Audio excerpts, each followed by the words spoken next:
Olá a todos! Sejam muito bem-vindos e bem-vindas a mais uma aula da disciplina Língua Brasileira de Sinais. Eu sou a professora doutoranda Adriana Alves Novaes Souza, em atividade de estágio docente, sob a supervisão da professora doutora Rita de Cássia. Então vamos lá, dar seguimento à nossa aula. Dessa vez a gente vai dar continuidade um pouquinho. Na aula passada nós estudamos a história da surdez e vimos aí as filosofias educacionais que fizeram parte aí desse histórico, dessa caminhada das pessoas surdas, né, desde a antiguidade até os dias atuais. Então vamos lá? Dessa vez a gente agora vai falar sobre os aspectos linguísticos e gramaticais da língua de sinais. Lembram de onde a gente parou? Nós paramos quando a linguagem, que até então era a linguagem de sinais, ganhou status de língua através das pesquisas do linguista William Stoke, tá? Um inglês que trabalhava na Universidade de Gallaudet, e lá ele começou a observar que a linguagem utilizada pelas pessoas surdas era bem diferente do que ele estava acostumado, né? A sinalização que ele fazia da língua inglesa oral nas suas aulas. Então, a partir desse trabalho, dessa pesquisa, então, houve em todo o mundo uma mudança, novos ares para a educação de surdos, porque com a instituição da língua de sinais como língua, então agora outros aspectos culturais, identitários se envolviam nesse processo. Tá? Então, é sobre isso que a gente vai falar. Exatamente desse status de língua, né, que passou a ser um objeto da linguística, como todas as outras línguas. Então, vamos nessa.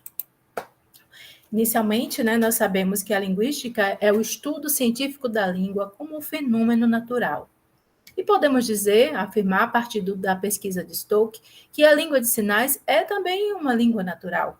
Por quê? Porque ela é uma língua que é aprendida em contexto. A gente não precisa de sistematização para aprender a Libra. Se você está em uma comunidade, em uma família, um local em que as pessoas utilizam a língua de sinais, você acaba aprendendo também. Então, o que é natural para o ouvinte? Escutar, assimilar esses sons, repeti-los e ir internalizando esses significados a partir das comunicações, dos processos comunicacionais entre as pessoas, entre o meio em que vive. E para uma pessoa surda, ela também, se estiver em contato com outras pessoas que utilizam a língua de sinais, ele vai aprender de uma forma natural. Então, a linguística, a partir de então, sendo a língua de sinais considerada língua, ela vai, então, também tomar parte aí da análise dessa língua, tá? Lembrando a vocês que, durante muito tempo, até então, a sinalização era considerada linguagem, não era considerada língua. O que é que mudou esse status? Então, a gente vai conhecer, compreender um pouquinho mais sobre o que aconteceu, né, para que Stokes chegasse a essa conclusão. O que é que ele descobriu nessa pesquisa que pôde, enfim, né, confrontar a comunidade linguística e dizer, olha aqui, ó, é língua sim. Tá? Então, vamos lá. Stoke era inglês, tá? E começou a trabalhar na Universidade Gallaudet, nos Estados Unidos. Ele foi convidado para, né, desenvolver um trabalho de ensino de inglês na universidade. Então, até então, não tinha a língua de sinais americana, ela não tinha um ensino formalizado, ela não tinha um ensino sistematizado, até porque não era considerado uma língua. Então, eles tinham, né, as pessoas que estudavam lá, pessoas surdas, eles tinham aulas de todas as disciplinas, então iam vendo outras coisas, mas a sinalização em si não era uma disciplina formal. Se aprendia em cursos, enfim.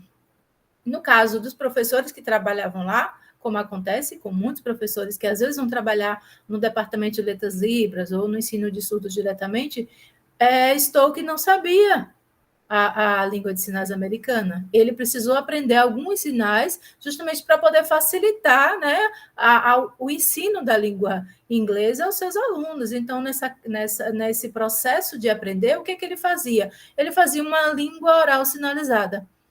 Aí ele seguia, para cada palavra da língua inglesa que ele utilizava um sinal para que os alunos compreendessem mais ou menos o que é que ele estava falando nas suas aulas, o que é que estava ensinando, né? Para ter um meio de comunicação para conseguir levar esse aluno ao conhecimento da língua inglesa. E aí ele foi percebendo que essa sinalização que ele fazia, né, o que ele usava, né, esse acompanhamento, essa sinalização da língua oral que ele sabia, que ele utilizava nas suas aulas, não era a mesma que os surdos utilizavam entre si quando eles estavam conversando. Seguia uma outra regra, eles tinham assim uma outra forma de sinalizar. Não seguiam aquela mesma ordem que ele estava acostumado, seguindo exatamente a gramática da língua inglesa, né? Para cada palavra um sinal. E aí, o que é que ele estabeleceu como tese? Ele percebeu que aquela sinalização não era só um código, né? Uma linguagem não verbal, como era utilizado, um código manual, mímica, gesto, como era visto até então.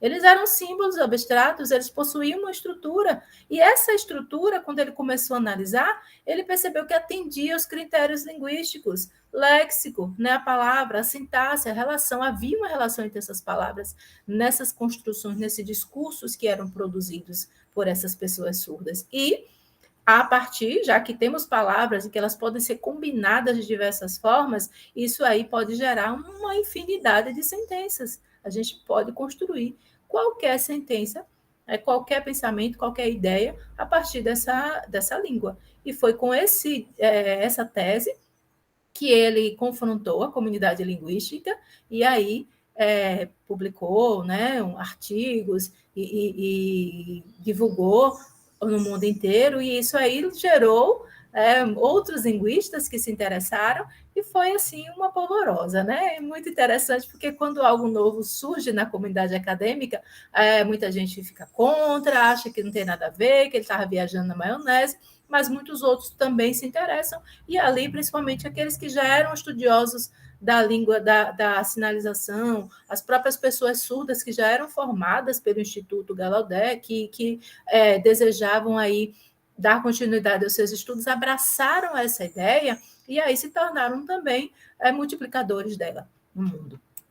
Então, aí chamamos a atenção, né, que quem foi o responsável, né, pela difusão, por comprovação de que esses sinais possuíam uma estrutura linguística que atendia esses critérios linguísticos, era um ouvinte e ainda por cima falante da língua inglesa, né? Não saía, nem sabia a língua de sinais americana. Então, foi ele que descreveu essa gramática e aí iniciou essa revolução. Na esteira desse trabalho de Stoke, aí nós tivemos aí os primeiros linguistas surdos, né, estudar a língua de sinais americana, aí ela passou a ser objeto, e aí já foi se instituindo cursos, né, de graduação nessa área. Temos aí 2 linguistas americanos surdos que trabalharam aí na década de 80 na difusão dessa língua, e a gente chama essa atenção, né, que o estudo linguístico da língua de sinais é recente, tem apenas 50 anos, gente, então tem muita coisa aí em processo, muita coisa a se ainda descobrir, né? E quanto mais se estuda, a gente sabe que essa língua é viva, ela não para no tempo, ela está sempre em transformação e vão surgindo palavras novas, sinais novos aí, significados novos. Então, isso é muito importante e é muito interessante também saber que a gente está aqui hoje, 50 anos depois, fazendo parte dessa história, porque daqui a 100, 200, 300 anos, né, como já acontece muito mais, que as línguas orais elas vêm sendo estudadas há muito mais tempo, então a gente está aí nesse processo. Vamos lá, então, dar continuidade.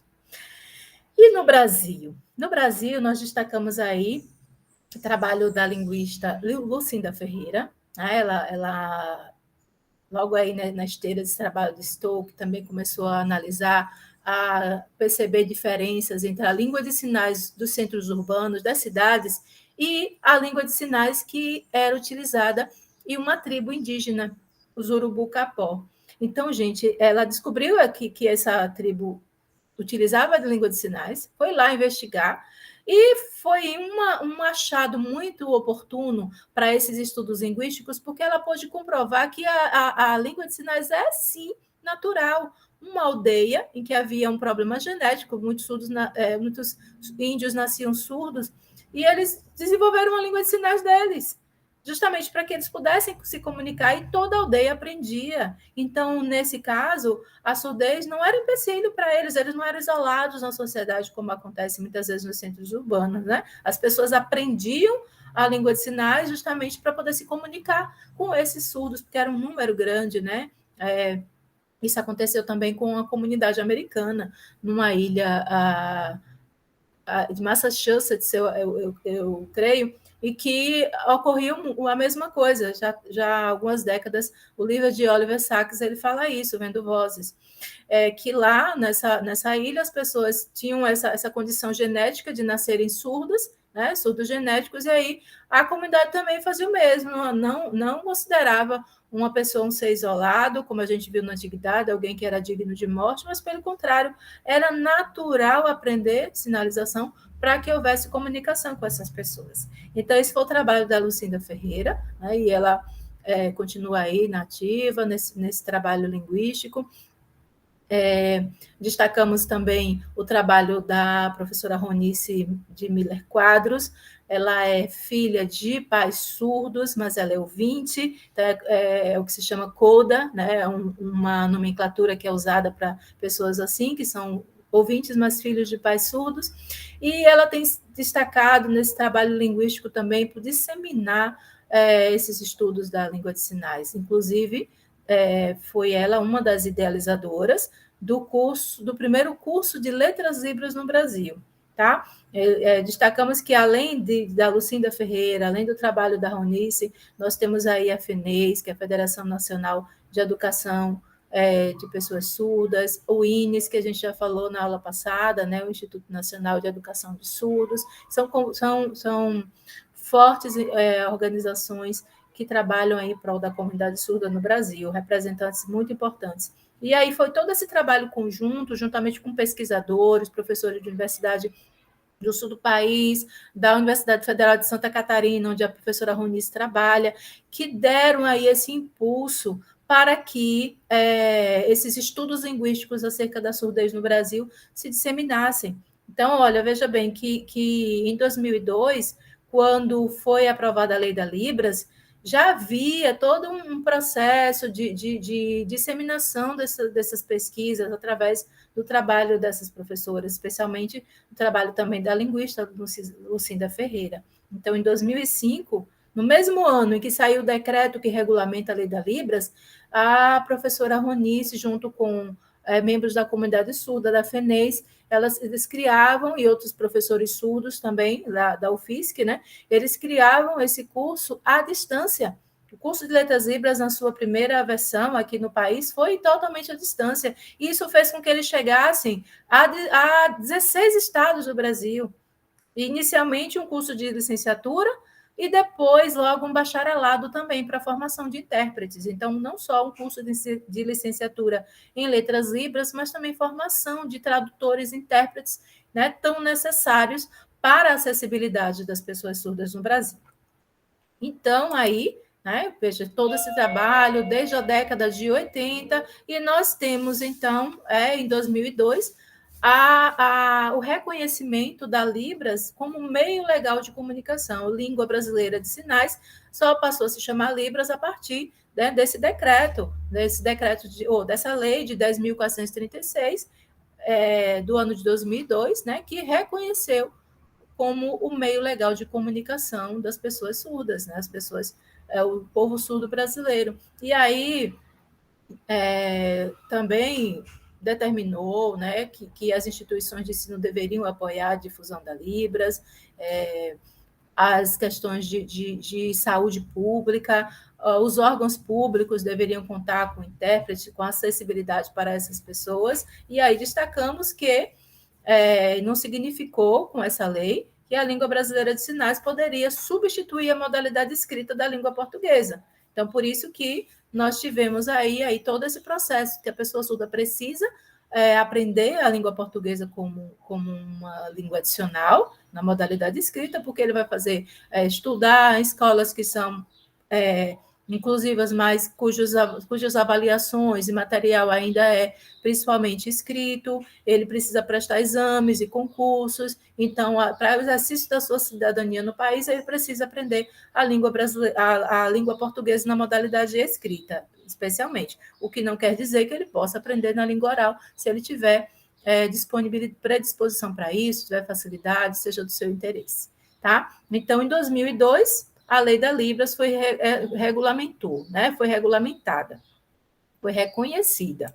Aí nós tivemos depois o decreto que veio trazer mais detalhada aí como é que vai se dar esse processo, instituiu a obrigatoriedade de Libras como disciplina curricular nos cursos de formação de professores, né, nas licenciaturas, também nos cursos de fonoaudiologia, aí, e nos demais cursos ela se daria como uma disciplina optativa, tá? E aí também no decreto, vocês tiverem acesso, depois a gente pode discutir um pouco mais o que é que consta no decreto, até para a gente refletir criticamente o que, né, 15, 16 anos depois, o que ainda não aconteceu nesse decreto, né, porque ele vai dar várias instruções sobre formação do profissional que vai trabalhar com Libras, que vai ensinar nas escolas, nas séries iniciais, quem vai ser o professor que vai trabalhar com Libras nas séries finais do ensino fundamental e no ensino médio, da necessidade de intérprete, do professor bilíngue no AEE, no atendimento educacional especializado. Esse decreto, gente, ele traz assim diretrizes bem claras, bem definidas, que são fundamentais. A questão do bilinguismo, né, da educação bilíngue nas escolas, ele já trazia isso aí em 2005. E agora que a gente está vendo, né, uma discussão acerca do bilinguismo, da necessidade do bilinguismo, chegando aí ao Congresso e passando pelas instâncias para que seja garantida essa educação bilíngue para pessoas surdas, porque muitas chegam à escola e não têm conhecimento da língua, de sinais como primeira língua, têm toda uma dificuldade para o ensino também, aprendizado da língua portuguesa, tá? Então, nós temos aí esses documentos que foram fundamentais também para que houvesse esse reconhecimento no Brasil. Então, vamos lá. Que língua é essa? Né? Aqui no Brasil, Libras, mas em outros países ela vai receber outros nomes. Né? Nos Estados Unidos é língua de sinais americana, né? Em Portugal ela já vai receber outro nome, em qualquer outro país ela pode receber nomes diferentes daqui. No Brasil é Libras. E o que é essa língua de sinais? Né? Antes de mais nada, a gente precisa entender, né, que toda língua ela vai passar um canal. Né? Esse canal, no caso das línguas orais, é o canal auditivo que a gente ouve e a voz que vai produzir essa fala aí. No caso das pessoas surdas que não têm audição, o que é que acontece? O canal de comunicação vai ser visual e gestual. Então, vamos ver, reconhecer, perceber através da visão e vamos fazer as transmissões aí através de gestos. Vocês podem encontrar também visual motora, tá? Então, existe visomotores, existem várias outras nomenclaturas que vai dar no mesmo, mas ela é de modalidade gestual visual. Essa é a grande diferença de uma língua oral. Por quê? Porque o canal auditivo e a voz fazem parte das línguas que são de modalidade oral. As de modalidade, as línguas que são sinalizadas, têm uma outra modalidade, que é gestual visual, tá? Então, nesse caso, né, as articulações, as frases, os textos, os discursos que são produzidos nessa língua, eles serão articulados através dos sinais, né? E esses sinais a gente vai ver que eles vão estar dispostos aí através de parâmetros, tá? E assim como a língua tem as unidades mínimas, né? Cada fonema que gera aí um morfema, uma palavra, enfim, a gente vai ver exatamente o que é que acontece na língua de sinais, que foram os estudos pioneiros de Stokes, que garantiram que essa língua, de fato, possui, né, uma gramática própria, ela possui aspectos que são de qualquer outra língua, né, possui os níveis linguísticos, né, o nível fonológico, morfológico, semântico, sintático e pragmático. Essa língua, como qualquer outra, tem iconicidade, né, palavras e significados que são muito associados, mas também sinais, palavras e sinais arbitrários, que não tem nada a ver o significante com referente, etc. Há também variação linguística, né, que a gente sabe que vai depender da região, do nível socioeconômico, vai depender também do tempo, né? Não se fala hoje, em 2021, da mesma forma que pessoas lá do século XV, XIV, então essa língua é viva, ela sofre variação também temporal. Então, vários itens, vários pontos que a gente percebe que aproxima a língua de sinais de qualquer outra língua, tá? Então, vamos lá, vamos observar como é que isso se dá, tá? Outro destaque é que não podemos esquecer, a língua de sinais não é uma língua que descende da língua oral. Ah, a língua de sinais brasileira porque foi montada, foi estruturada a partir da língua portuguesa. Não, ela é autônoma, ela tem a sua gramática própria, ela segue as suas regras, tá? Ela segue todos esses níveis linguísticos que eu apontei aqui, e a gente vai ver cada um deles para entender como é que isso funciona. Primeiro nível, o nível fonológico. Quando a gente pensa em fonologia, pensa logo que tem a ver com som apenas, né? Lógico, inicialmente se associava ao som, mas porque só recentemente, né, cerca de 50 anos, que a língua de sinais se tornou língua. Mas aí, quando se analisa esse nível linguístico dessa língua, observamos que a fonologia é aquela parte da linguística que analisa as unidades mínimas, né? Na língua oral, o fonema. E aí foi justamente o que Stoker determinou, percebeu. Existiam também unidades mínimas que são combinadas na Libras para formar palavras, frases, sentenças, tá? Então, até então, Stoker, né, segundo Ronice Quadros, ele empregava um termo diferenciado para não chamar fonema, porque não tinha essa base no som, né? Mas chamava de quirema. Cada unidade mínima seria um quirema. E aí essas unidades, no caso a palavra e tal, seria chamado, né, de quirologia, quando se combina essas palavras para formar uma sentença. Tá? Mas depois, quando se foi reconhecido esse status de língua, passou-se a usar, sim, esses termos fonema e fonologia também para o estudo das línguas de sinais, certo? E aí tem sido aplicado as duas modalidades. Por isso, é importante a gente perceber o seguinte, que as unidades mínimas, né, que são, no caso da língua oral, são os fonemas. Por exemplo, a gente tem a palavra mala, a gente tem aí 3 unidades, M, A e L. E aí a gente vai combinar para formar essa palavra.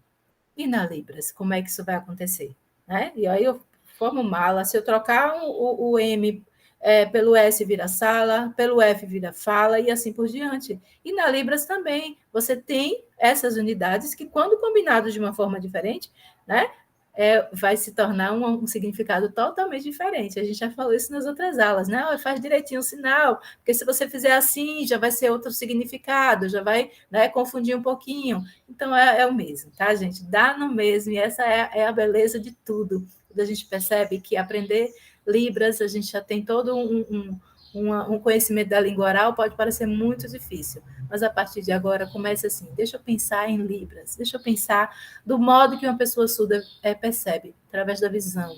A gente tem que começar a pensar muito nisso, a ser mais visual nas nossas construções, para que a gente consiga perceber melhor Libras. Então, vamos lá. Inicialmente, Stoker determinou, né, nesse nível fonológico, 3 unidades mínimas que na língua de sinais a gente vai chamar de parâmetros, né? Foi se definido parâmetros. O primeiro parâmetro é a configuração de mão. Vocês já viram que existem configurações de mãos diferentes, né? Temos A, temos B, temos 1, temos F, temos H, então tem várias. Não tem só essas do alfabeto, tem outras, né? A locação da mão é o local onde essa mão vai produzir esse sinal. A gente sabe que tem sinal que faz aqui na testa, ó, prender. Tem sinal que vai fazer aqui no espaço neutro do seu corpo, né? Professor, a gente pode fazer aqui, ó, tocando no braço, aluno. Enfim, então vai depender do local onde essa configuração de mão. Você tem a primeira configuração, vou realizar onde? Pronto, tem a configuração de mão aqui, Y. Se eu coloco aqui no queixo, desculpa. Se eu coloco aqui do lado do ouvido, telefone, né? Ah, eu quero colocar, vou dar um movimento a isso aqui, ó. Aí eu vou ter, ó, química. Entendeu? A gente vai utilizar a mesma configuração de mão. pode mudar o local, né, a localização dessa mão, e a gente pode colocar movimento ou não. Colocou o movimento, já muda. Às vezes é o mesmo sinal, mas movimentou alguma coisa, ele já tem um significado diferente, tá? Depois foram acrescentados mais 2 parâmetros, né, por outros linguistas que foram se aprofundando nesse estudo, que é a orientação da mão, né? Se a palma está para frente, se o que você vê é o dorso, se vai ter uma direção para lá, ou para você, ou para fora. Então, tudo isso aí passou também a ser importante para determinar essa combinação que os sinais podem produzir. Né? Passou a ser mais um parâmetro. E, por fim, as expressões não manuais, ou seja, as expressões faciais, as expressões corporais são fundamentais. Se você vai fazer a mesma configuração I, coloca aqui no queijo, você precisa fazer um movimento. E essa mão, ela tem que estar nessa posição, né? Depois ela vai virar. Movimento para cá. E você faz só isso, você ainda não fez ainda o sinal de triste. Para fazer triste, você tem que trazer também a expressão.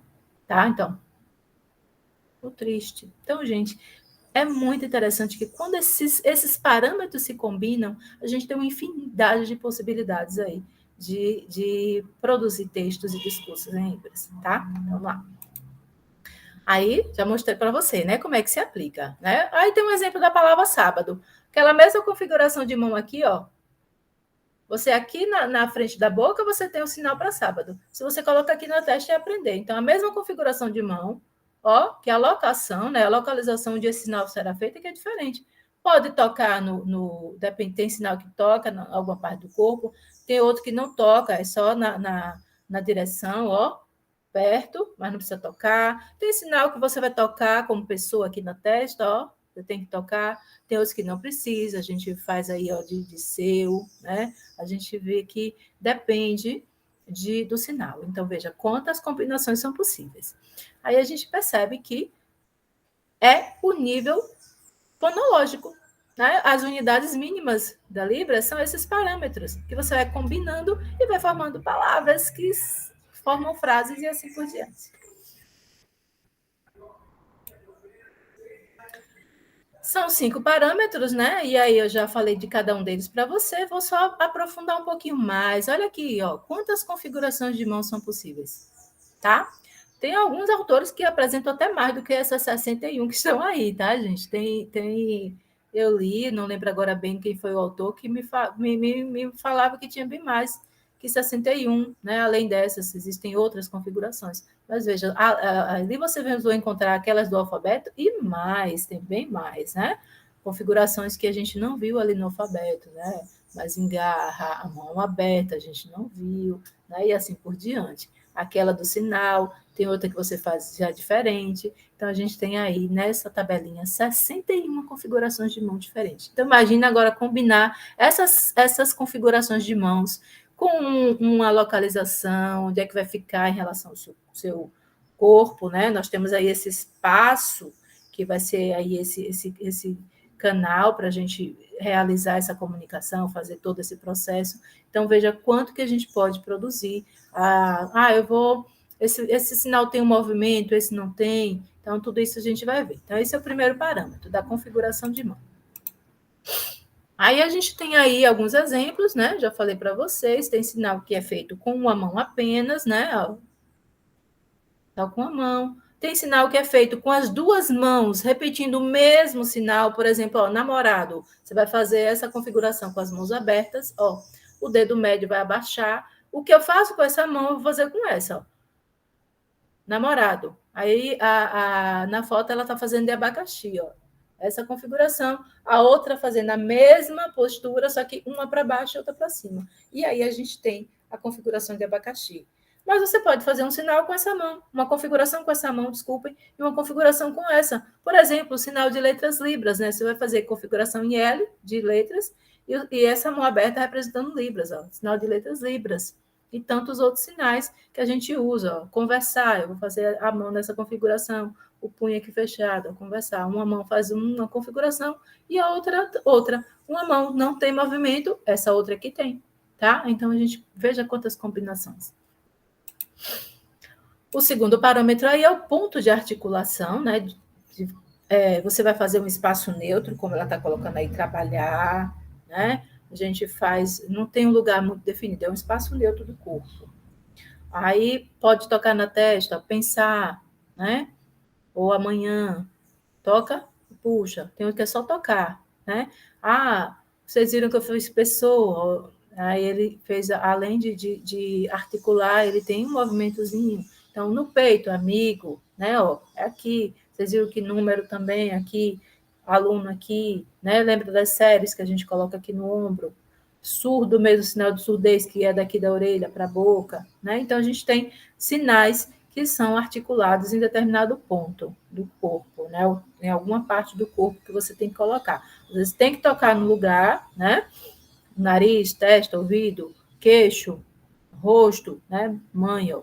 Mulher, desculpa, mulher e bênção mãe. Mulher, homem, com a bênção pai. Aí veja, você vai tocar em alguma parte do corpo e outras que você vai fazer no espaço neutro. Não precisa necessariamente estar tocando em alguma parte articulada, em algum ponto específico, mas numa parte neutra do seu corpo, na frente do corpo, tá? E que pode também ser alterado de acordo com a conversação, com esse discurso que está sendo produzido, como a gente vai ver logo mais.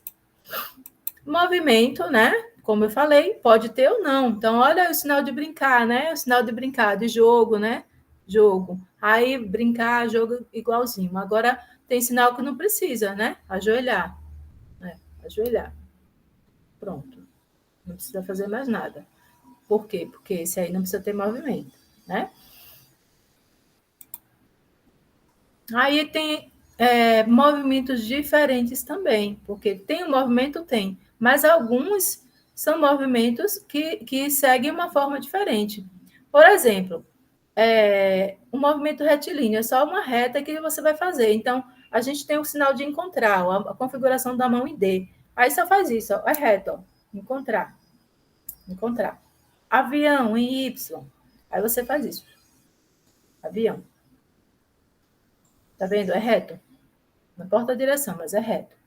Tem um que vai ser helicoidal, né? Aquele movimento de hélice, assim. Então, ó, alto mesmo. Vai fazendo essa hélice para cima. Azeite, ó. Você vai fazendo com Y, como se fosse o azeite caindo. Então, veja, faz uma hélicezinha nesse movimento. Tem o circular, né? A gente já viu aí, ó, brincar, bicicleta, faz um círculozinho aí. Um que é só meio círculo, né? O surdo. Ó, meio. O sapo vai pulando. Ok? Aí a gente tem o movimento sinuoso, ó, o sinal de Brasil, a mão em B, ó. Aí você faz isso, ó, Brasil. Navio, né? Aí você vai fazendo esse movimento sinuoso. Tem o angular, né? Que é meio que você faz os ângulos aí. A gente o sinal de difícil, ó. Você faz aqui na testa, ó. Você fazendo um raiozinho, né? O próprio de raio, né? Ó. Sinal de raio. Aí faz esse movimento aqui. Tá? Então, a gente vê que esses movimentos são diferentes também. Orientação é a direção da palma da mão em relação à execução do sinal e também para onde é que essa mão vai se direcionar quando você faz. Então, aí a gente tem o movimento de água, né? Olha que a mão, como é que vai ficar? Você não vai poder fazer de qualquer maneira, né? Ah, tem um sinal de atrasar, que vai seguir um pouquinho, né? Você vai fazer, por exemplo, ontem, né? Ontem. Aí, quando atrasar, você vai fazer também o mesmo movimento. Não é para baixo, tem que ser para cima. Tá? Então, tem uma direção aí que ele segue. Tá? Então, tem sinais que vocês vão perceber. Tem que fazer assim, a palma da mão tem que estar voltada para frente. Ó. Legal, né? Legal. A palma para frente, esse movimento aqui. Eu não posso fazer de qualquer maneira, que aí já vai ser totalmente diferente, vai ter um outro significado. Então, essa orientação é para que, como é que vai ficar essa palma, em que direção você vai tomar com esse sinal. As expressões não manuais, né, que nós já vimos, são as expressões faciais, as expressões corporais, que elas acompanham esses sinais para completar aí essas unidades mínimas, né, essa combinação que vai gerar. Então, você vai fazer o sinal de magra. Tem que fazer isso. Que é magra, né? Gordo também. Fazer um pouquinho a expressão. Tá? Alegria, você vai fazer, né? Vai ter que sorrir. A tristeza, já falei para vocês, né? Tédio. Aí também essa expressão diz muito, né? Quando você observa algum surdo conversando, você percebe muito que assim, é muito forte essas expressões, e às vezes um sinal não diz muito pelo sinal, mas é mais a expressão, que a gente também faz e não percebe. E só que quando às vezes você quer fazer libras, a gente não consegue fazer tão forte, mas precisa mesmo, gente, porque tem que ser mais realçada. Claro, não vai virar uma pantomima, mas tem que realçar, eu estou triste. Não posso fazer uma expressão qualquer, tá? Se eu estiver muito triste, eu vou fazer uma cara mais triste ainda. Vocês vão ver que há também intensificação desses sinais, e isso vai ser evidenciado pelas expressões não manuais, tá? E isso aí faz parte de todo esse processo gramatical da Libras. Aí a gente percebe o quanto essa expressão é importante. Aí tem alguns exemplos. Por exemplo, vai perguntar por quê. É o mesmo caso que a gente viu na primeira aula. Seu nome. Estou fazendo uma pergunta, tem que fazer cara de pergunta, né? Sua idade. Aí ele, por quê? É esse sinal aqui de por quê, gente? Os indicadores, tá vendo aqui, ó? Batendo. Por quê? Tá? Como? Onde? Eu tenho que fazer a expressão de pergunta, né? Para deixar claro que eu não estou fazendo uma afirmativa. Não é onde o lugar, eu estou explicando, não, é onde eu quero saber onde. Onde você mora, onde você colocou, em que lugar você está. Então, eu tenho que fazer essa expressão mesmo de quem está interrogando. Agora vamos ver o nível morfológico. O morfológico tem a ver com a forma. Tá? Então, como é agora que esses parâmetros se combinam, né? Já formou agora uma palavra, e a gente vai ver agora essas palavras, né? Como é que essas palavras se organizam aí. Também, como é que elas flexionam, gênero, número, grau, né? As classes de palavras.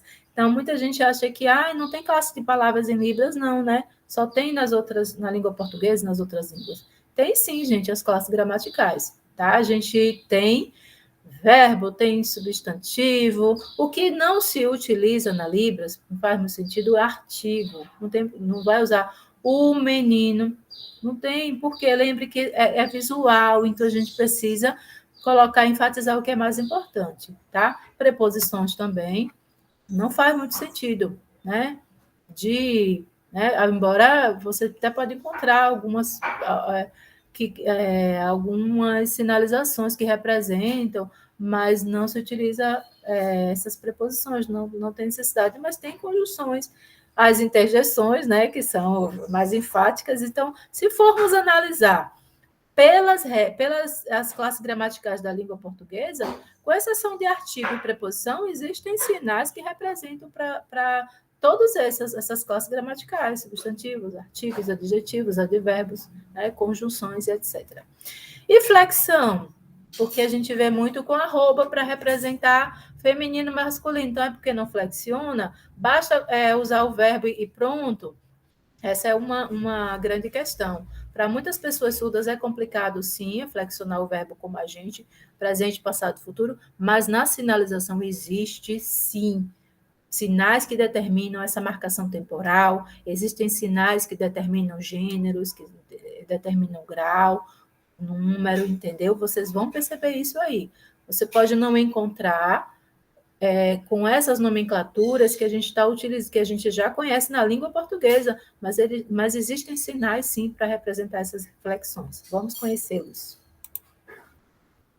Olha aí alguns casos. Queremos diferenciar o sexo, pessoas ou animais. Então, o ponto principal é você utilizar o sinal de homem, lembre da barbicha do homem, e de mulher, tá? Lembra do blush, apesar de que, historicamente, esse aqui tem outro significado. Tinha a ver com aqueles laços do chapéu que as mulheres usavam. Mas, para ficar mais fácil nos dias atuais, que a gente não usa mais esses chapéus, graças a Deus, a gente faz aqui, ó, blush. Então, para referência, aí eu quero dizer que é a tia, por exemplo. Né? Então, minha tia, eu vou fazer o sinal de mulher, né? e aí vou fazer o sinal de tia, que é esse C aqui na testa. Se for tio, tá? Se for uma amiga, a mesma coisa, minha amiga. Se for amigo, um amigo, pronto. Aí eu já tenho gênero, sempre colocando o sinal prévio homem ou mulher, quando você quiser se referir, né? Professora, professor, tá? Então, é assim que se faz a marcação de gêneros. Claro que o sinal de pai e mãe não precisa disso, porque tem seus sinais próprios, né? A mãe, mulher, e faz esse sinal de bênção aqui, né? Quando se tomava a bênção beijando a mão. Então, mulher, bênção. O sinal aí tem dois, né? Nós temos aí dois morfemas combinados para formar um único. Então, isso acontece muito na Libras. No caso do pai, vai ser homem, bênção, tá? Aí vocês vão ver isso também para vovô e vovó, né? O sinal de vovô é o sinal aqui, ó. Lembre que aqui é velho, tá? Aqui é velho. Aí o que é que a gente faz? Se for vovô, faz aqui o sinal de velho, ou mulher, se for vovó. Mulher velha, aí vai ser vovó. Homem velho, vovô. Também utiliza muito isso, ó. Só V. Ó, vê que é o V, fecha para como se fosse o O, vovó. Também é uma variação bastante utilizada. Ai, vovó, né? Vovô, se não quiser usar aqui embaixo. Também bastante utilizado. E adjetivos? Adjetivos, né, também sofrem essas flexões, né, e a gente vai ver muito na expressão facial a intensificação desse adjetivo. Porque a gente tem pequeno, a gente tem grande, né? A gente tem pouco, a gente tem muito, esses são sinais. Pouco, muito, pequeno e grande. Mas para alguns sinais, você quer dizer que uma pessoa é bonitinha, muito bonita, lindão, é a expressão facial e a forma como você faz o sinal é que já dá essa flexão nesses adjetivos. Olha um exemplo bonito aí. O sinal de bonito é esse aqui, ó. Você faz isso, ó, tá? Ó, bonito. Isso aqui é bonito normal, minha expressão tá tranquila, é bonito. Então, você é bonito. Aí, quero dizer que você é bonitinho? Bonitinho, já faz aquele biquinho, aquela cara de fofinho, de coisinha fofa. Ai, é tão bonitinho. Você olha pro bebê, a gente já faz essa cara, né? Ai, meu Deus, como é lindinho, né? Então, veja, esse é o sinal de bonitinho. E se for muito bonito?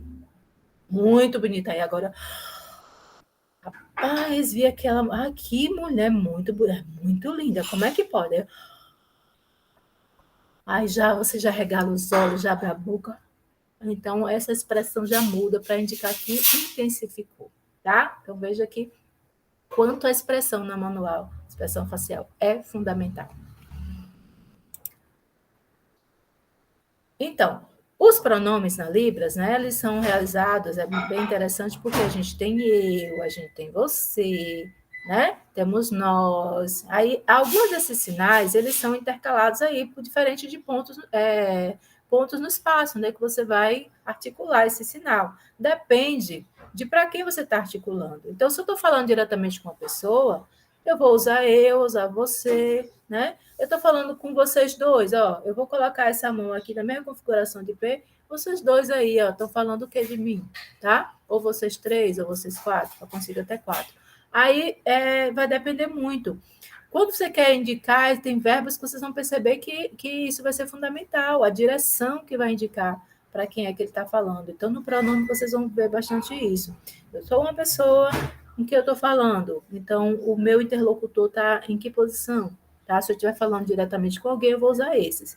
Mas vai ter caso em que a pessoa não vai estar presente, então eu vou apontar ela, ele, né? Ó, ela, ele, eu vou indicar quem é, ó, minha mãe, ela, e fala alguma coisa sobre a mãe. Ah, meu pai, ele, eu estou falando alguma coisa em relação à minha mãe, eu vou apontar para lá, apontar para ele. Então, vocês vão perceber que isso também é muito importante. Essa localização espacial de quem se está falando no discurso. Tá?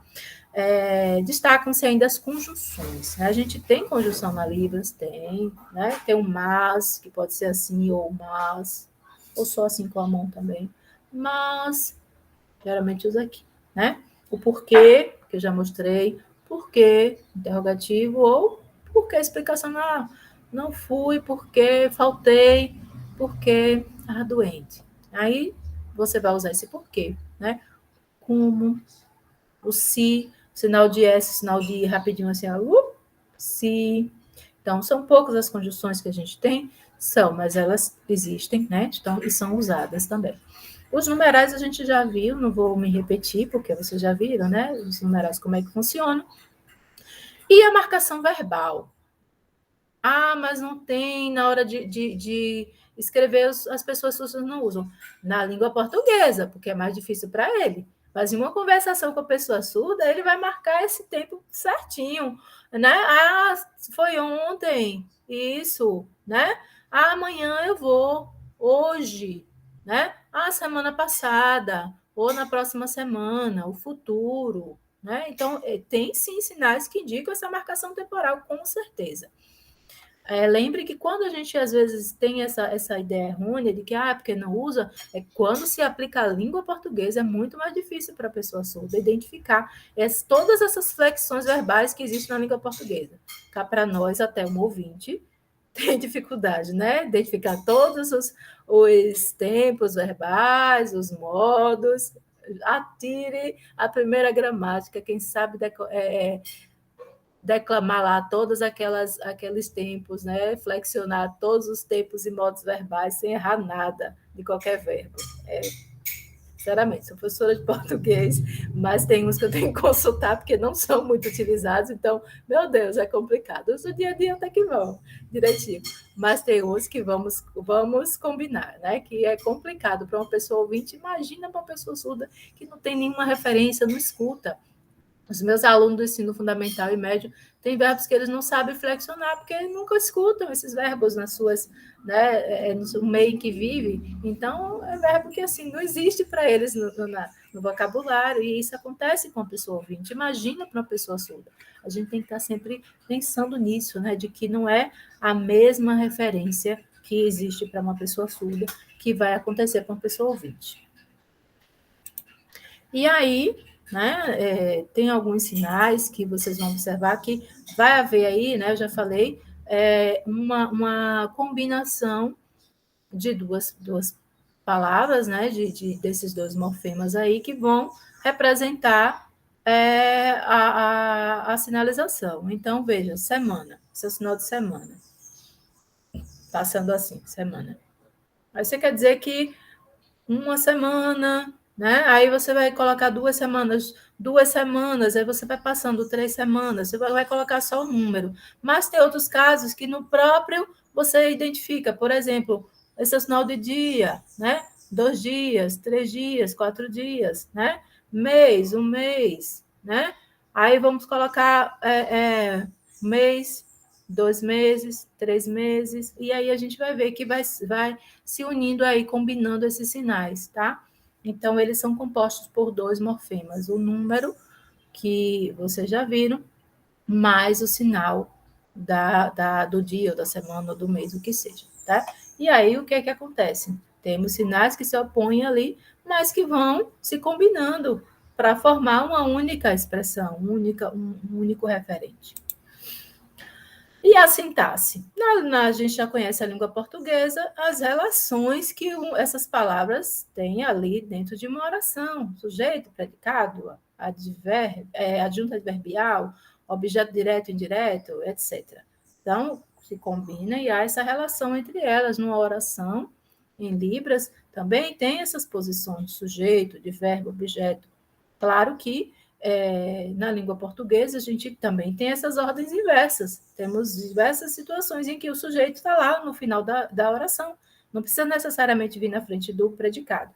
A diferença na Libras é que, embora tenha frases curtas, sim, sujeito, verbo, objeto, e se entende perfeitamente, tem que se ter o cuidado para evitar uma incompreensão. Porque, como a pessoa surda é muito visual, né, ela é muito visual, essas sinalizações precisam acontecer de forma cronológica. As coisas têm que acontecer e a gente tem que montar primeiro esse cenário para que isso aconteça. É o que chama-se de topicalização. E acaba invertendo a situação, né, dessa ordem aí, sujeito, verbo, objeto. É muito comum em frases curtas a gente ter, né? Ah, eu gosto de aprender Libras. Não tem o que mudar aí. A gente tem aí o sujeito, verbo, objeto. Mas existem construções que podem provocar ambiguidade. Você não sabe quem, né? Deixa eu pensar aqui. Pronto. O pai ama o filho. Aí, se eu fosse sinalizar aí, seguindo a ordem da língua portuguesa, então eu tenho o pai ama o filho. Vou ensinar aqui é o de filho, né? Filho. Aí a gente tem o pai ama o filho. Nesse caso, para uma pessoa surda, ele pode ficar confuso, porque amar tanto pode ser o filho, como pode ser o pai. O filho pode amar o pai também. Então, é importante você destacar, tá, de quem é que se está falando. Então, vai colocar primeiro o filho, o pai ama. Aí não vai ter dúvida, porque ele destacou quem é o cenário. Tem um filho, e o pai ama esse filho. Aí fica muito mais fácil a visualização para essa pessoa surda desse cenário. Entender quem é que ama quem, na verdade. Né? É mais ou menos isso aí que acontece. E aí acaba tendo essa inversão, né? De o objeto, sujeito, verbo. Acontece bastante isso. Pode acontecer sujeito, o objeto, o verbo e o sujeito também. Então, vai depender da compreensão. Então, é por isso que eu pedi para vocês comecem a entender e pensar mais na Libras, nessa questão da visualização. Olha aqui um exemplo disso. O copo está em cima da mesa, tá? Então, você pode sinalizar o copo, aí vai colocar, dizer que esse copo, né, está em cima da mesa. Nesse caso, se você faz isso, o copo, e depois você faz mesa, para a pessoa surda, ele vai pensar o quê? Você vai botar o copo onde? No vazio, no espaço? Não. Primeiro, diga que tem uma mesa e o copo está em cima dela. Ou então faz diretamente isso que já está, né? Então, primeiro mesa, depois copo. Porque a mesa é o lugar onde o copo vai ficar. Se você coloca só o copo primeiro e depois faz mesa, o copo vai cair, da mesa vai quebrar, né? Se for de vidro. Vai derramar tudo. Então, não dá. É essa questão cronológica. Você primeiro precisa montar esse cenário para depois você dizer, né, o que você quer dizer. Aí não confunde. Então, eu vou para a escola. Outra coisa interessante. Então, né? Sinal de ir, pode ser, né? Sinal de ir. Eu vou para a escola. Então, eu vou para a escola. Quando eu digo assim, eu vou para a escola, eu vou. E depois a escola está aqui, ó. E eu vou, né? Aí, primeiro que há essa confusão aí na locação. Como é que a escola está aqui? Eu vou para lá, né? Eu vou. Ele vai ficar perguntando vou, aí depois você aparece com a escola. Então, é interessante que você determine, né? Parece que você já está na escola, que a escola está ali, então fica confuso, né? É bom que você determine a escola, né? A escola está aqui, eu vou. Pronto, indicando a direção dela. Então, há muito isso, essa questão da alocação, de você faz esse sinal. Se você faz aqui na frente, eu vou, tudo bem. Mas se você faz o sinal aqui, você faz outro para cá, aí eu vou, a escola está aqui. Aí ficou tudo confuso, não dá, tá? Então, isso é muito importante também, que vocês percebam o quanto essa localização de onde faz o sinal, essa demarcação é fundamental para compreender melhor a sinalização e para facilitar essa comunicação. Então, na língua brasileira de sinais, né, os sinalizadores estabelecem os referentes associados com uma localização no espaço, tá? Pode falar de coisas diversas, como a gente conta a história, olha, a minha vizinha, o meu cunhado, não sei o quê. Então, você fala de alguém que não está ali no momento. Para uma pessoa surda, isso é muito importante, porque se você está falando e mistura tudo numa frase, ele não vai saber de nada que você está contando. Você precisa apontar e ter cuidado. Tá? Esse aqui, ó, essa pessoa aqui, tá? É meu irmão. Esse aqui é meu pai. Então, esse aqui, na hora de falar do que o irmão está falando, tem que apontar para cá. Na hora que for o pai, tem que apontar para cá, para não confundir, porque ele vai entender que são interlocutores que não estão presentes ali naquele momento, mas que estão presentes nessa história, e aí vai ficar mais fácil. Então, Quando esses referentes estão presentes, a gente vai observar que existem pontos a se estabelecer, tá? Então, isso é muito importante, porque se for um discurso longo, uma história comprida, confunde tudo, ele vai acabar saindo assim, não entendi nada do que a pessoa falou. Então, veja aí, ó, o sinalizante está em uma posição, tá? Eu estou falando aqui com 2, 3 pessoas, eu vou falar com você, vou sinalizar na sua direção. Quando eu for falar com outra pessoa, eu tenho que já sinalizar na direção dela, né? Me referir a mim, me referir a você. Então, esse apontar, determinar com quem você está falando no momento é importante. Outra coisa é evitar das costas, né? Quando você está falando. Eu estou falando aqui com alguém, uma pessoa surda. Aí chega a outra 2 costas, rapaz, é uma grosseria enorme, você cortou a conversa.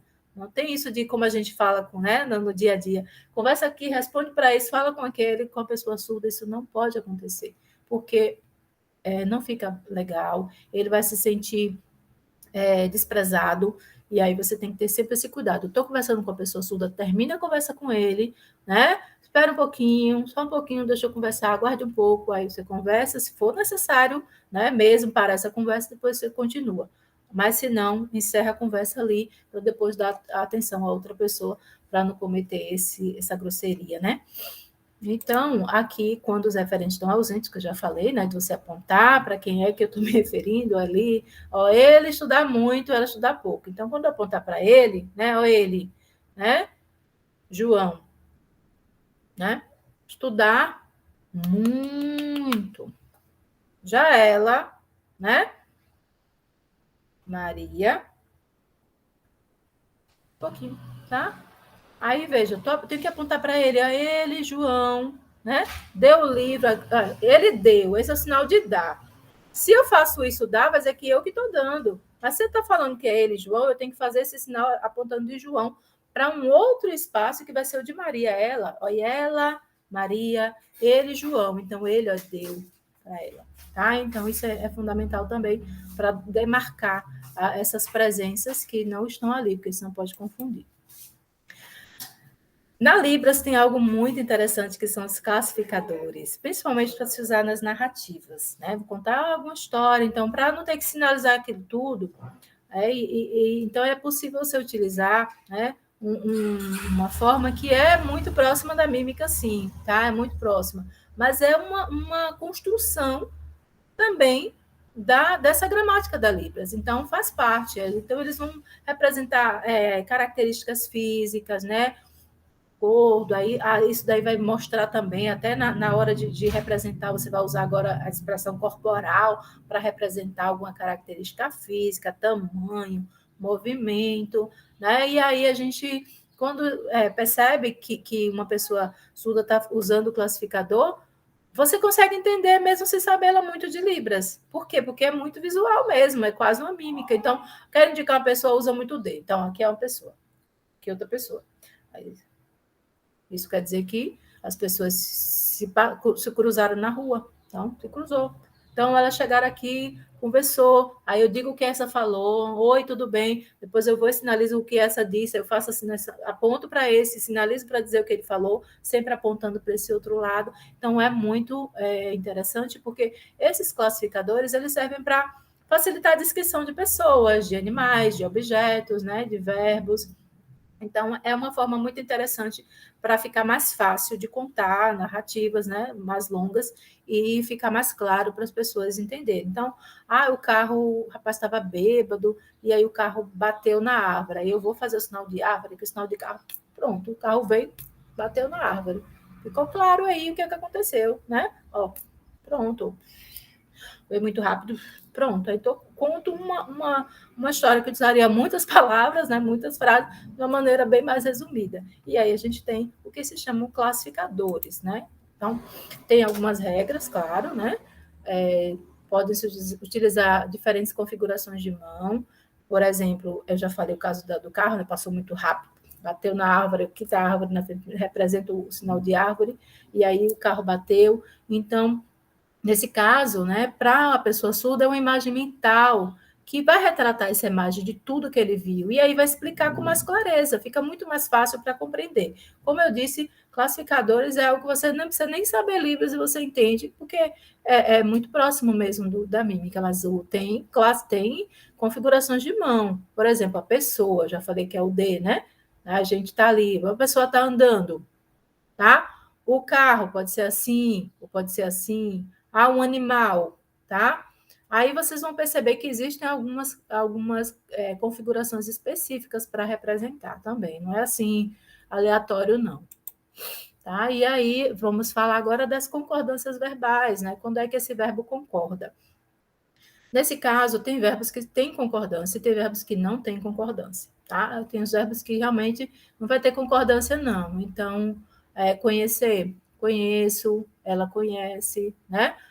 Ela conhece, eu conheço, né? Você conhece. Não vai ter uma concordância, né? Amar, essa garra aqui no coração, né? Aprender, né? Saber, gostar, tá? Não vai ter concordância. Mas tem aqueles que têm concordância e vão flexionar aí em número em pessoa. Por exemplo, o verbo mostrar. Esse é o sinal de mostrar. Se eu quer dizer que eu mostro, é só sair de mim para você, eu mostro. Se for você que está me mostrando, eu faço o inverso, você me mostrou. Se é ele que está mostrando para outra pessoa, então a gente vai ter que fazer isso, ó, esse sinal dele apontando para o outro. Então há essa concordância, ele mostrou, né? Dá, lembra que eu falei do dá? Ó, eu dou. Quando você me dá, volta para mim. Se for alguém que deu para a troca, então ele deu a ela, né?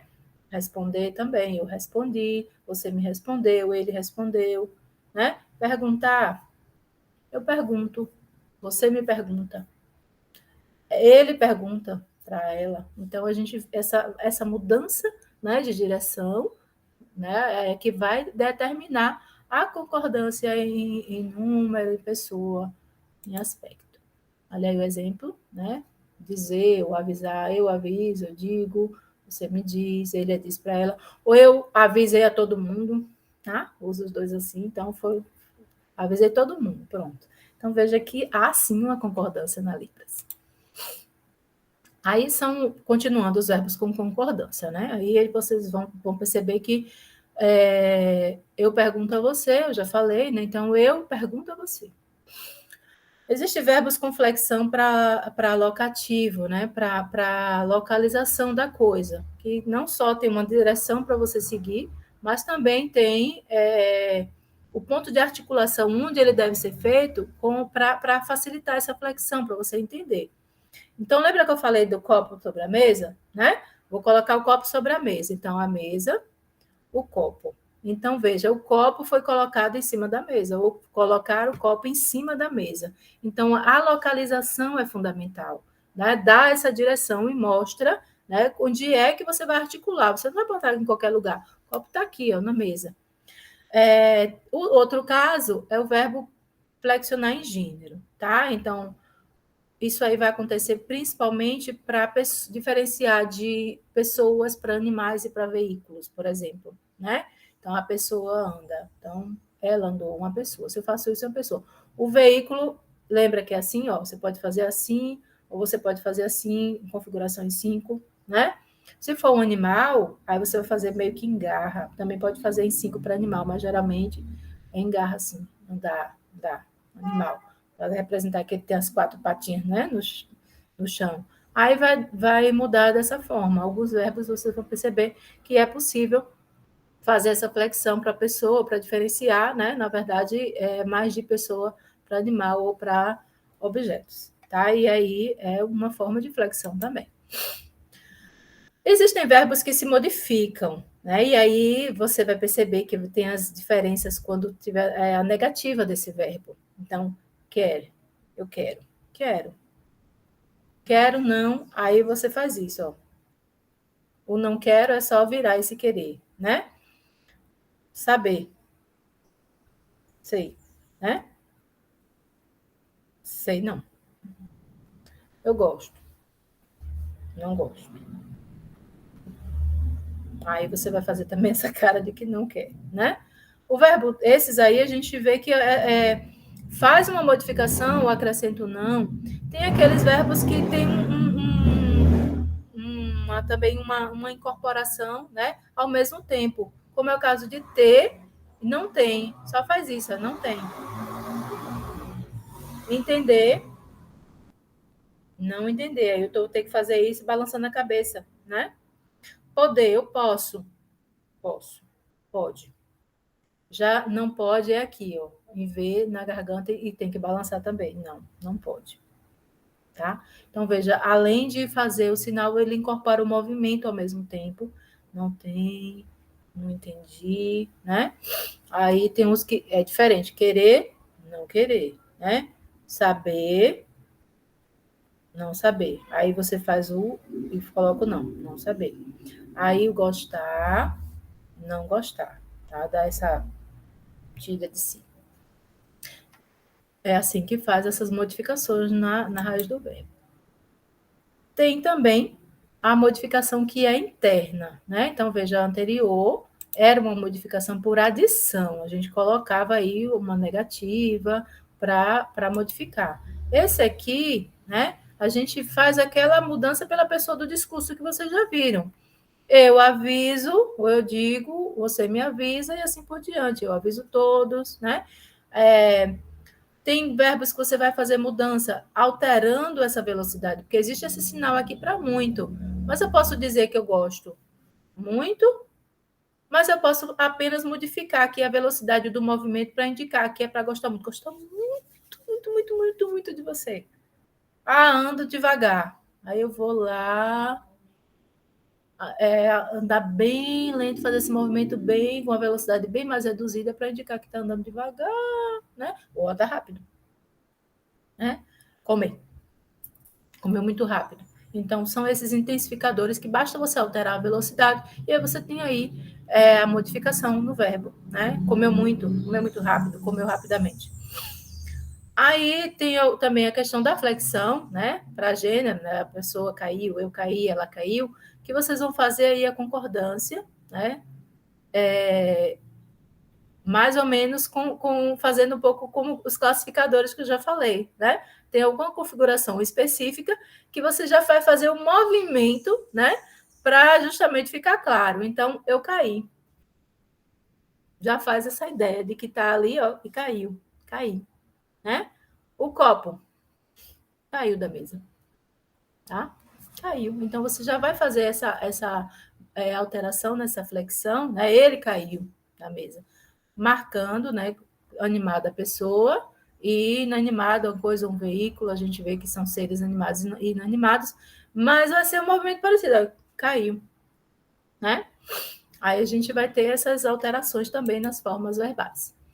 A incorporação dos números, que eu já falei anteriormente, mas, por exemplo, quando eu quero me referir vocês dois, ou nós dois, tem que apontar para nós dois. Lembra que a configuração é em P. Vocês dois, vocês quatro, né?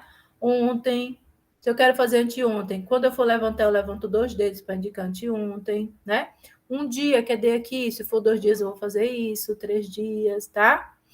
Aí vocês vão ver. Primeiro andar, né? Você vai colocar primeiro andar, segundo andar, já vai fazer o 2 e assim por diante. Aí vocês vão ver que eu posso utilizar o muito, trabalhar muito, mas eu posso fazer isso, ó, e repetir bastante para identificar que o trabalho é muito, muito, muito, muito, estou muito cansada, né? Anda muito, aí eu vou alterar essa velocidade, né? Bem acelerado para mostrar. Eu ando muito e tenho que andar rapidamente. Aí eu vou andar, intensificou bastante esse muito. A mesma coisa, escrever. Escreveu muito. Agora, se for rapidamente. Aí, essa alteração é muito icônica, gente. Então, fica fácil para a gente lembrar. Não tem que escrever muito. Escreveu, repetiu, né? E aí, repetiu muito. É isso. Você faz o sinal várias vezes, tá? Por fim, não podemos esquecer da semântica pragmática, né? Que os significados que dependem do contexto, que isso existe em qualquer língua, então isso é importante a gente perceber que o discurso, o texto, o discurso, ele se adapta às intenções. Então, vai ter significado em determinado contexto e em outro totalmente diferente, vai depender de com quem se relaciona, com quem se está falando, né? Então, esse sentido também faz parte da Libras, e você perceber que o contexto interfere na forma como se utiliza essa língua. Né? Então, são todos esses aí. os níveis linguísticos, né, de uma língua, e que vocês puderam perceber que a Libras atende perfeitamente a todos eles, né? Então, gente, para finalizar, eu gostaria de lembrar vocês quanto é importante essa língua ser aprendida desde a infância, porque uma criança ela desenvolve, né, o seu cognitivo, o seu pensamento, a partir dessa linguagem que ela recebe, desses estímulos, esses inputs, que no caso a comunicação dos pais, que já desde que nasce já vão falando, já vão repetindo tudo que ela aponta e já dizendo que a criança surda precisa muito disso, tá? Então vai aprendendo essa língua, como a gente aprende a nossa língua oral. Essas regras vão sendo internalizadas, né? À medida que você vai conversando, vai tendo acesso a essa comunicação, vai se comunicando com o meio em que vive. Então, trago aí um pouquinho da teoria, né, de Noam Chomsky, que fala que apesar da gente já ter essa gramática universal, já está aqui nosso DNA, já nasce nesse mundo repleto de linguagem, né? Temos essa capacidade da linguagem que todo ser humano nasce. Se a criança for privada desse meio linguístico, ela não vai desenvolver linguagem nenhuma. Vocês já devem ter ouvido vários casos de crianças que foram abandonadas, afastadas de suas tribos, ou no caso foi acorrentado ou preso em um lugar em que não tinha contato com ninguém, não desenvolveu fala. Então, é importante que ela esteja em contato constante com a língua, de alguma forma, para que ela venha a desenvolver cognitivamente, desenvolver seu pensamento. Imagina você não conseguir nem entender o que é que você pensa, porque você não tem uma língua para colocar, né, para organizar esse pensamento, para saber de fato o que é que você está pensando. Então, isso é muito, muito importante que vocês percebam isso. Então, é preciso que tenha pessoas à volta de uma criança surda sinalizando desde pequena, né? Porque a água apontou. Do jeito que a gente ensina uma criança pequena que vai falando que nem percebe, com uma criança surda tem que ser da mesma forma, né? Então, quando elas nascem em família ouvinte, elas crescem assim, ó, praticamente abandonadas, porque ninguém conversa, ninguém puxa assunto com ela, ela não tem o que a gente tem de ouvir o outro falar e crescendo nesse ambiente carregado de linguagem, né? Não tem acesso porque não tem ouve. Então, é importante que a gente dissemine a Libras, que a gente instrua também essas famílias que às vezes nasce o filho e ele acha que é uma fatalidade, né? Então é preciso que desde cedo ela tenha acesso a essa língua que é natural, porque o canal, né, dele vai ser justamente esse espaço, a sinalização, né, o visual, então fica fácil para ele aprender. Se vocês procurarem vídeos aí na internet de crianças sinalizando, é lindo, é incrível como eles sinalizam com tanta facilidade, pequenininhos, bebês mesmo, com 1 aninho, 2, e sinalizando com toda a habilidade, com toda a desenvoltura, né? Então, é preciso que elas aprendam essa língua naturalmente. Então, é isso. Eu gostaria só de lembrar que no processo de aquisição da escrita da língua portuguesa, principalmente nós, professores, a gente sempre lembre que uma pessoa surda, para ela a língua portuguesa será uma língua adicional, é como uma língua estrangeira para nós. Então, é muito natural que ele vai escrever aqueles verbos sem concordância, é natural que trunque mesmo, tá? Porque ele está aprendendo uma língua que ele não tem nenhum referente sonoro para isso. Então, no início, ele vai escrever do jeitinho dele, da forma como ele sinaliza. Ele vai seguir a gramática da Libras que ele aprendeu. Então, nós temos aí aquele processo, né, que se chama PIDing, que é aquela escrita que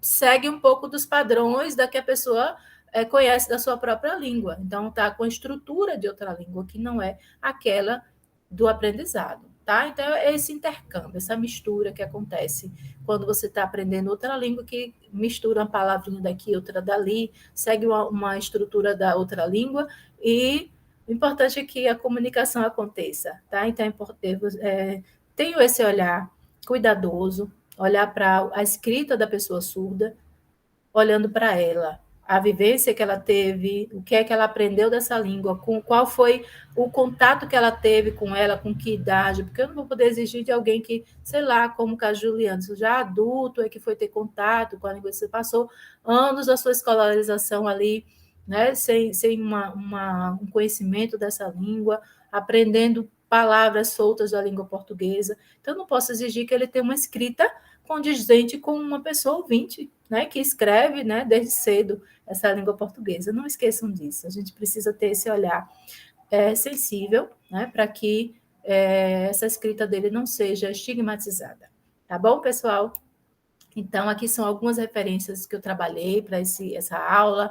Tem material de Tânia Amaro Felipe, de Lucinda Ferreira Brito, né, a própria Ronice Quadros, Karen Strobel, Sueli Fernandes, muito material que a gente pesquisou, que vem também estudando e lendo sobre Libras desde a nossa trajetória, aí, o início da trajetória dos estudos, né, da surdez, o primeiro contato que eu tive com a aluna surda. Então, sou uma aprendiz também, mas eu espero que vocês tenham gostado dessa viagem por essa língua, que é a língua brasileira de sinais, né? Então, até a próxima.